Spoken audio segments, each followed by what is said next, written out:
Bonjour à tout le monde. Depuis avant-hier, je cherche les mots.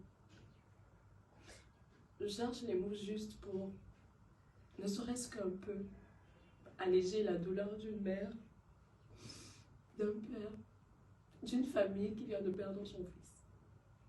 Je cherche. Malheureusement, il n'existe aucun mot assez puissant pour adoucir une telle douleur. Rien ne m'avait préparé à vivre une expérience aussi bouleversante. Et je comprends parfaitement toutes les émotions, la tristesse, la colère que ce drame suscite. Mon père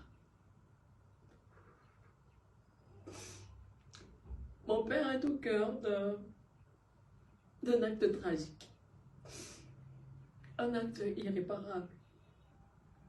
Je n'ai pas été témoin, mais je suis sa fille et aujourd'hui, je pense que c'est suffisant pour que mon nom soit associé à toute cette douleur.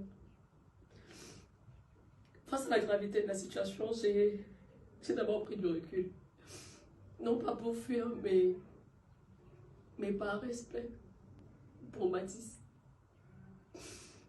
Cet enfant de 6 ans qui a brutalement été arraché à la vie. Cet enfant qui aurait pu être le mien. Cet enfant qui aurait pu être votre enfant à vous aussi. Notre famille a essayé de rencontrer la famille éprouvée. Parce que je pense que 10 000 paroles, les posts virtuels en réalité ne vaudront jamais une main posée sur l'épaule d'une maman meurtrie.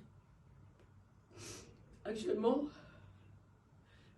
la blessure est encore béante et je comprends et je respecte le choix de la famille de nous recevoir ultérieurement.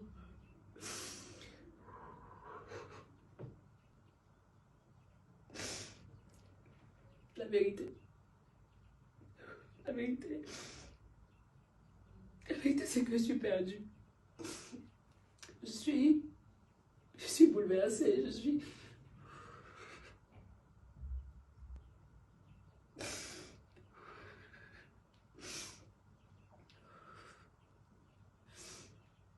Mais je voudrais quand même le dire pour que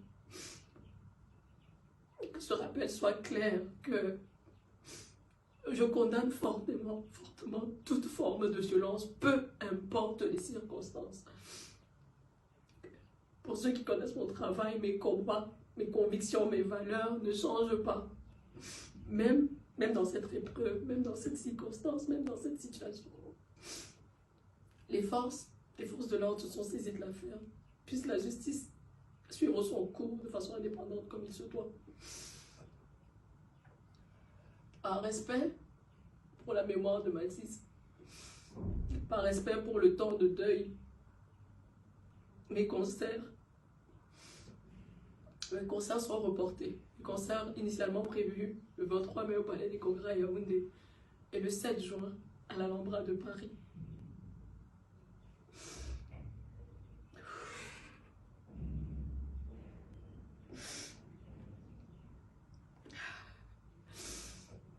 À la famille endeuillée, je présente mes sincères condoléances et je prie que le temps puisse ne serait-ce qu'un peu adoucir l'immensité de la douleur qu'il traverse actuellement.